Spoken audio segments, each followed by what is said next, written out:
Earlier on today, I released my video about J.K. Rowling and Emma Watson. However, there has been an update since then, which we need to get into because obviously that video was pre recorded before this particular update came through. Emma was, it appeared, hoping for some kind of reconciliation with J.K. Rowling. A lot of people did not buy into that. J.K. Rowling also shared Intel Lady's post and didn't really say much more, bar one other post, until yesterday when she retweeted Sex Matters.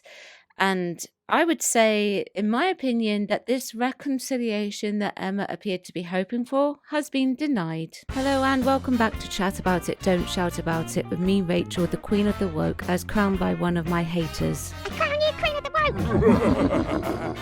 Let's chat about it. Please do let me know if you agree with J.K. Rowling's decision with her response or not in the comment section below, and please do keep it friendly in the chat. Now, before we get into the meat and potatoes of the post from J.K. Rowling, let's take a look at a clip from the podcast that Emma Watson was on, and then what she said at the BAFTAs about J.K. Rowling herself. It's not so much what we say or what we believe, but very often how we say it. I'm here for all of the witches.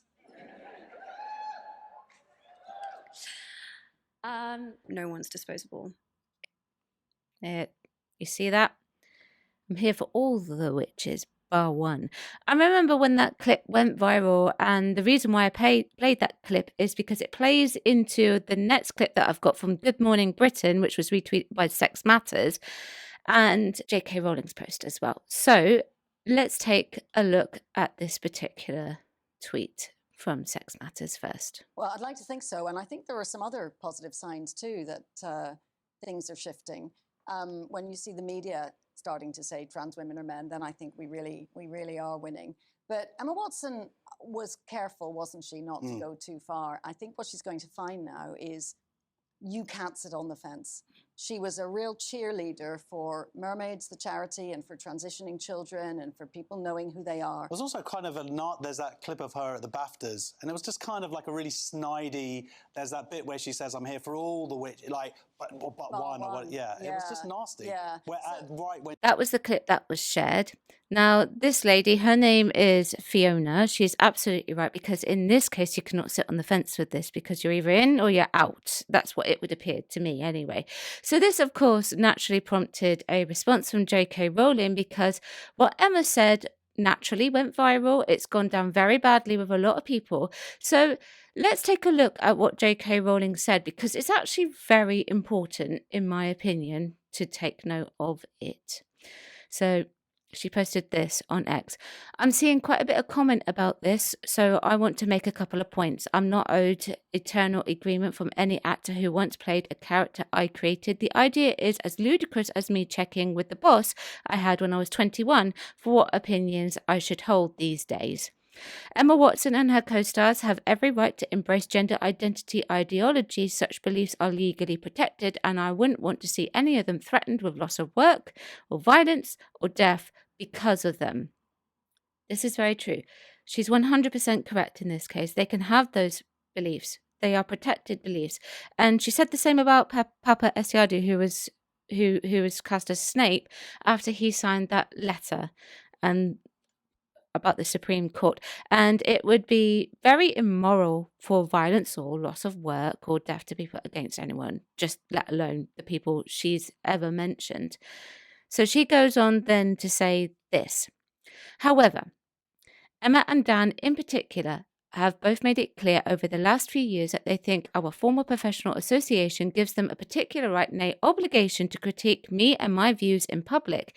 Years after they finish acting in Potter, they continue to assume the role of de facto spokespeople for the world I created. When you've known people since they were 10 years old, it's hard to shake off a certain protectiveness. Until quite recently, I hadn't managed to throw off the memory of children who needed to be gently coaxed through their dialogue in a big, scary film studio.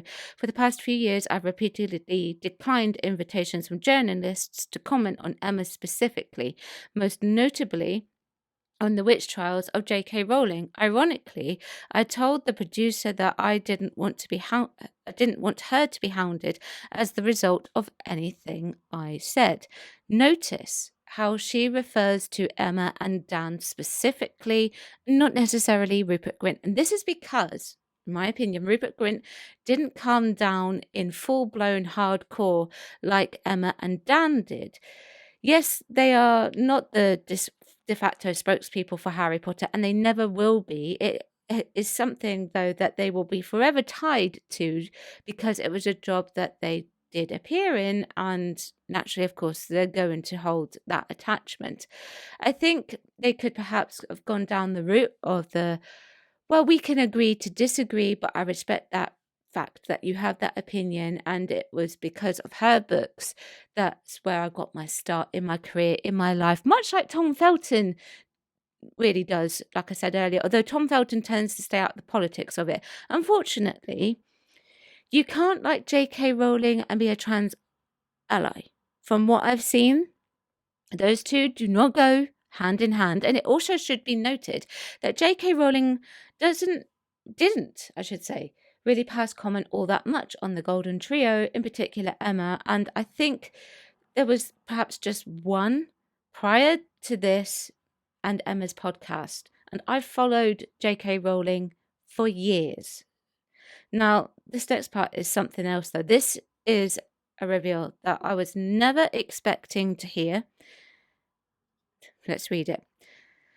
The television presenter in the attached clip highlights Emma's All Witches speech, and in truth, that was a turning point for me, but it had a postscript that hurt far more than the speech itself. Emma asked someone to pass on a handwritten note from her to me, which contained the single sentence, "I'm sorry for what you're going through."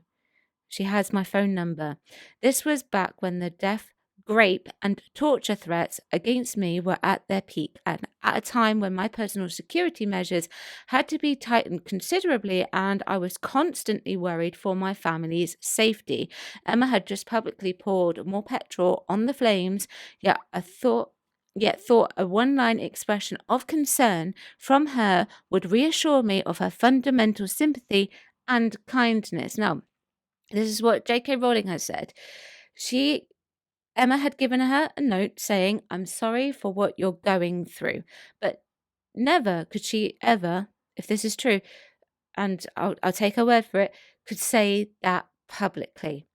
And this is one of the reasons why this shows how shallow cancel culture can be. If you are someone who stands with J.K. Rowling behind the scenes, then you should be saying it publicly as well. But because cancel culture is so rife, Emma would have been eaten alive because of it. Now, I'm not in Emma's head, and I never will be, but I'm sure she understands that if you say the slightest thing wrong, then that's it. I think she's most likely experiencing it now, although I'm not in her head, so I don't know. Maybe those 5 years away from entertainment in the industry actually did the world of good. So JK continues, like other people who've never experienced adult life uncushioned by wealth and fame, Emma has so little experience of real life. She's ignorant of how ignorant she is. She'll never need a homeless shelter. She's never going to be placed in a mixed-sex public hospital ward. I'd be astounded if she'd be in a high street changing room since childhood. Her public bathroom is single occupancy. It comes with a security man standing guard outside the door. Has she had to strip off in a newly mixed-sexed changing room at the council-run swimming pool? Is she ever likely to need a state-run grape crisis centre that refuses to guarantee an all-female service, to find herself sharing a prison cell with a male rapist who identified into the woman's prison? The answer is there's a good possibility that will naturally, of course, never happen. And J.K. Rowling knows that. And Emma most likely knows that as well. And Emma was also a child star. So she would never have had to experience the things that perhaps you or I might have had to experience as a child. It's two completely different worlds. However, she did just have a driving ban recently. So maybe that has given her a bit of a wake-up call, a bit of life experience. I don't know. Like I say, I'm not in her head. I wasn't a multimillionaire at 14. I lived in poverty while writing the book that made Emma famous. I therefore understand from my own life experience what trashing of women's rights in which Emma has so enthusiastically participated means to women and girls without her privileges. The greatest irony here is that Emma had not decided in her that Emma had not decided in her most recent interview to declare that she loves and treasures me. A change of track I suspect she's adopted because she's noticed full-throated condemnation of me is no longer quite as fashionable as it was. I might never have been this honest. Adults can't expect to cozy up to an activist movement that regularly calls for a friend's assassination, then assert their right to a former friend's love, as the friend was in fact their mother. Emma is rightly free to disagree with me and indeed discuss her feelings about me in public. But I have the same rights, and I've finally decided to exercise it, and that is fair enough. Now, I don't necessarily expect J.K. Rowling to go in hammer and tongs at Emma. However, everyone does have their limits, and J.K. Rowling is very clearly at the end of her tether with this. Now, J.K. Rowling has opened up a pathway for a conversation with Emma in that respect. However, it is now public. Some people will call this karma. Other people would say it's about time. I'm in the about time camp. Now, I don't necessarily think it should have been done publicly. This is something that should have really been done behind closed doors, and maybe Emma could have had a much more diplomatic response over the years, much like Tom Felton. But Emma has now aired her graces in public, so naturally J.K. Rowling has, of course, responded publicly with this as well. But only after people kept talking about it. Please do let me know what you think. Is J.K. Rowling right to do this? Is it about time that they had this conversation? Check out the earlier video that I made about J.K. Rowling. Thanks very much for watching, and I will see you soon. Bye-bye.